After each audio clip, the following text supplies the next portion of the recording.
Hai, kita akan menyambung dari materi di video sebelumnya ya.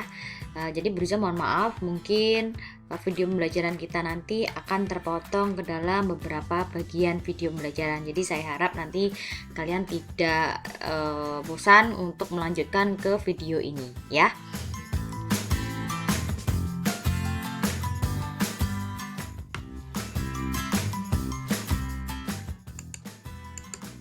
Nah, di video yang sebelumnya tadi kita terhenti di video mengenai manfaat media pembelajaran ya. Dan manfaat media pembelajaran ini tadi sudah kita bahas di slide yang sebelumnya atau di video yang sebelumnya. Berikutnya adalah mengenai peranan media pembelajaran. Nah, peranan media pembelajaran ini ada beberapa. Yang pertama adalah membuat konkret konsep yang abstrak. Jadi ketika kita mau mengajar itu kan kita harus tahu apakah itu nanti konsep, apakah itu mengenai prinsip, apakah itu mengenai prosedur atau mengenai yang apa. Jadi ketika konsep yang akan kalian ajarkan kepada siswa kalian itu kalian rasa abstrak atau tidak bisa dipahami dengan contoh-contoh kehidupan nyata, maka kalian harus bisa mendeskripsikan, bisa menggambarkan melalui media pembelajaran, sehingga mereka tidak hanya menggambarkan, tidak hanya membayangkan saja, jadi membuat konkret konsep tadi. Kemudian mengetengahkan bagian tertentu yang dianggap penting. Jadi ketika kita membuat media, maka harus menonjolkan bagian penting atau inti dari materi yang mau disampaikan itu apa gitu. Memberikan pengganti pengalaman langsung. Nah, misalkan karena adanya pandemi ini siswa tidak bisa merasakan langsung ketika misalkan kita berencana mau study tour gitu ya. Jadi seakan-akan kita buat media pembelajaran yang isinya adalah seakan-akan mereka study tour. Jadi mereka isinya ketika melihat video pembelajarannya itu refresh, ketika melihat video pembelajarannya itu mereka paham, seakan-akan mereka ada di dalam peristiwa tersebut. Kemudian mendekatkan objek yang sukar atau berbahaya untuk didekati. Misalkan kalau mau belajar kalau di ekonomi saya rasa sih nggak ada yang sukar atau berbahaya untuk didekati. Tapi kalau mungkin di pelajaran geografi gitu ya, kita pelajari mengenai Gunung Merapi. Nah, misalkan seperti itu kan, kalau dari foto satelit itu bisa ya melihat magma dan sebagainya. Nah, itu bisa dijadikan sebagai media pembelajaran. Kemudian memberikan pengalaman dari segi pengamatan, karena kalau yang namanya segi pengamatan berarti kan menggunakan indera visual kita ya, indera penglihatan kita. Jadi ketika kita melihat, maka ya harus menyajikan hal yang memang perlu diamati seperti itu. Jadi masih disesuaikan juga dengan materi yang akan kita sampaikan.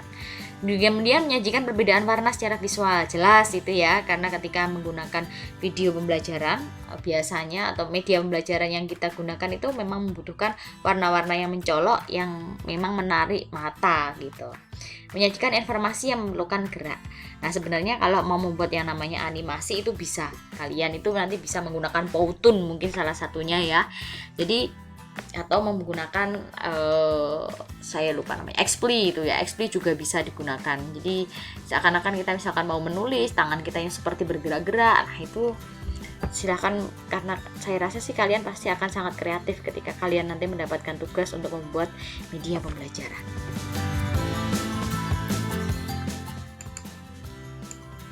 Nah, ini merupakan faktor-faktor yang memengaruhi pemilihan media pembelajaran.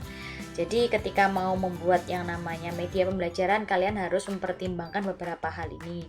Yang pertama adalah tujuan pembelajaran yang dicapai, jelas ini karena harus tercantum dalam kurikulum, ada kompetensi dasar, terus ada tujuan pembelajaran, ada indikator. Jadi harus tahu tujuan pembelajaran yang dicapai seperti apa. Kemudian yang kedua adalah karakteristik peserta didik. Jadi harus tahu siswa kita itu modelnya seperti apa. Kalau misalkan mereka makanya kemarin saya tanya kalian sukanya seperti apa, rata-rata kalau saya lihat sih banyak yang audio visual gitu ya, jadi menarik dengan adanya mata gitu. Jadi harus tahu dulu karakteristik peserta didiknya seperti apa, sehingga bisa mencocokkan antara materi dengan media atau bahan ajar yang digunakan. Kemudian karakteristik media yang akan dimanfaatkan. Nah, ini bagaimana? Apakah bisa tadi misalkan ada gerak-gerak, bisa ada animasi, bisa menyematkan video dan sebagainya. Itu juga harus kalian pahami bahwa setiap media yang akan kita gunakan tadi itu nanti cocok nggak dengan cara penyampaian kita.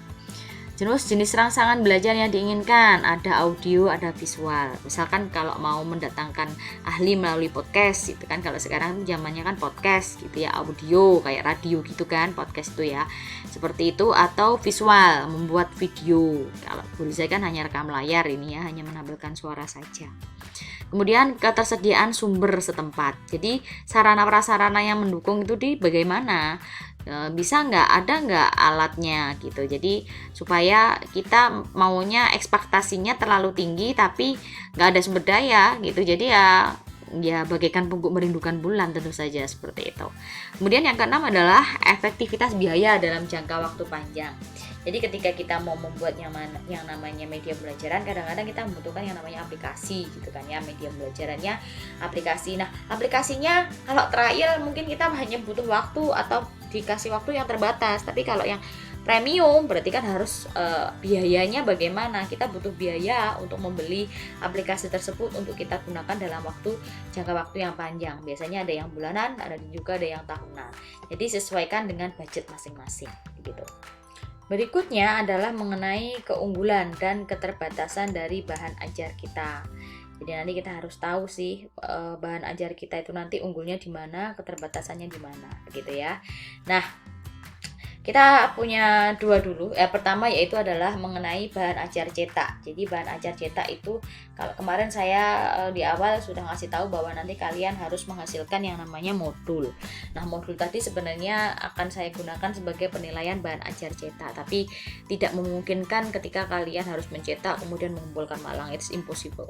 Jadi saya inginkan nanti kalian tetap membuat yang namanya modul, tapi mungkin akan kalian sajikan kalau kemarin Riza bikin flipbook, saya rasa nanti mungkin dibuat seperti di Word saja kali ya, karena kalau di Word itu nanti Riza bisa ngasih catatan, tapi kalau di flipbook Riza hanya bisa baca, terus Riza nggak bisa ngasih note atau komen di samping-sampingnya seperti itu. Kemudian kelebihan dari bahan ajar cetak, mudah diperoleh dan dibawa kemana-mana. Itu kalau bahan cetaknya sebenarnya seperti buku gitu ya, jadi kita bisa bawa buku di mana-mana kayak anak STM tuh ya, kalau bawa bukunya itu diselipin di kantong baju belakang misalkan seperti itu. Kemudian kelebihannya juga mudah dipelajari kapan saja dan di mana saja. Ketika kalian bawa buku, kalian bisa membacanya dimanapun dan tidak memerlukan alat khusus untuk menggunakannya. Paling ya kalian kalau mau bikin modul ya yang peralatan paling standar yang digunakan adalah adanya PC, laptop gitu ya, untuk printer buat print. Terus pengirimannya relatif mudah dan murah gitu saja, apalagi sekarang ini yang namanya ekspedisi ada di mana-mana, dan itu banyak sekali. Tentu saja kalau kita butuh buku, butuh modul, bahan ajar cetak itu gampang sekali. Kemudian merupakan media yang baik untuk mengembangkan kemampuan siswa. Ya, itu jadi salah satunya, tapi memang sebenarnya hampir semua bahan ajar pasti merupakan media yang baik untuk mengembangkan kemampuan siswa gitu ya. Kemudian kekurangan bahan ajar cetak. Aduh, Riza udah mulai ngantuk nih. Kekurangan bahan ajar cetak. Nah, tidak mampu mempresentasikan gerakan atau suara. Jelas ya. Jadi kalau bahan ajar cetak ya nggak mungkin lah kita bisa ngelingkan bahan ajar tersebut ke link video atau link yang lain-lainnya gitu. Jadi nggak bisa gerak-gerak. Kalau bisa gerak-gerak pasti horor gitu karena berupa kertas. Kecuali kalau mau bikin pop up pun hanya gerakan-gerakan yang kalau kalian bikin itu ya. Terus pemaparannya juga cenderung linier gitu kan, satu arah, satu garis lurus tok gitu. Kemudian tidak mampu mempresentasikan kejadian secara berurutan. Kadang itu kalau bikin bahan ajar cetak ya itu tadi kesusahannya ketika kita mau bikin kayak kemarin itu, salah satu yang ditanyakan mengenai time lapse apa itu ya, yang nipu-tipu yang kalian kira harus menipu-nipu itu saya lupa, ciri eksaktif apa saya lupa. Nah itu ya, jadi memang kalau bahan ajar cetak kita baca buku ya, kecuali buku itu novel gitu ya, jadi susah sih mau bikin kejadian secara berurutan itu. Kemudian memerlukan biaya cukup tinggi juga, karena kita membutuhkan yang namanya kertas yang banyak ketika kita mau mencetak bahan ajar kita tadi. Jadi harus disesuaikan juga tebal tipisnya gitu ya. Terus bikin covernya atau soft covernya itu seperti apa, desainnya dan sebagainya, itu ya cukup ribet, apalagi kalau mau di ISBN kan gitu, didaftarkan ke ISBN itu juga cukup rumit. Terus sulit memberikan umpan balik ya untuk pertanyaan yang kompleks. Ya karena adanya buku biasanya ya dibawa siswa kemana-mana, terus kita ya kalau mau nanya-nanya mengenai ngasih pertanyaan secara kompleks kan ya nggak bisa seperti kita misalkan tanya langsung seperti ini. Kadang-kadang ketika anak-anak membaca itu kadang-kadang mereka memiliki persepsi berbeda dengan apa yang dimaksud dengan oleh gurunya, seperti itu, karena kan bahasa teks itu kadang-kadang ambigu gitu ya. Kalau tadi adalah mengenai bahan ajar cetak, kalau sekarang yang kita lihat adalah bahan ajar yang non cetak. Juga ada kelebihannya dan juga ada kekurangannya. Kalau kelebihannya kita ada 3, dapat menggambarkan gerakan suara keterkaitannya dan memberikan dampak belajar yang lebih baik tentu saja, karena sekarang ini siswa kita itu kalau saya bilang tadi senangnya audio visual, meskipun mereka batas untuk menyimaknya itu maksimal 10 menit, makanya ini video saya kok sampai dengan 11 menit, apalagi yang kemarin banyak menit itu saya rasa sudah kurang efektif. Kemudian dapat dikombinasikan antara teks, gambar, suara, dan gerakan, ini jelas sekali kalau non cetak.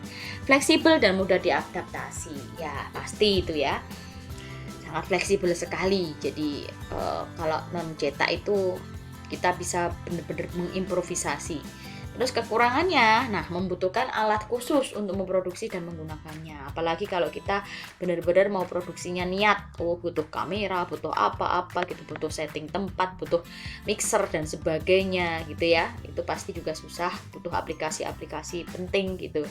Untuk mengoperasikannya pun biasanya kita butuh belajar lagi gitu, seperti itu. Terus sering tidak kompatibel antara jenis yang ada. Ya kadang-kadang antara laptop saya misalkan sekarang ini kalau mau dipakein aplikasi yang canggih gitu kadang-kadang kan nggak kuat gitu ya, karena laptopnya jadul akhirnya ya tidak mampu dimasuki oleh program yang baru. Kemudian aliran informasi yang disampaikan biasanya adalah sangat tetap. Jadi karena kalau tadi ya media yang ini tadi saya bikin terus saya kirimkan ke kelas-kelas yang lain kan tetap ya, nggak bisa ditambah-tambah lagi juga gitu, kecuali ada revisi-revisi. Mungkin ini video yang kedua, nanti kita akan menuju ke video yang ketiga. Jadi saya harap kalian tetap stay tune di sini. Oke, selamat belajar, selamat menyimak.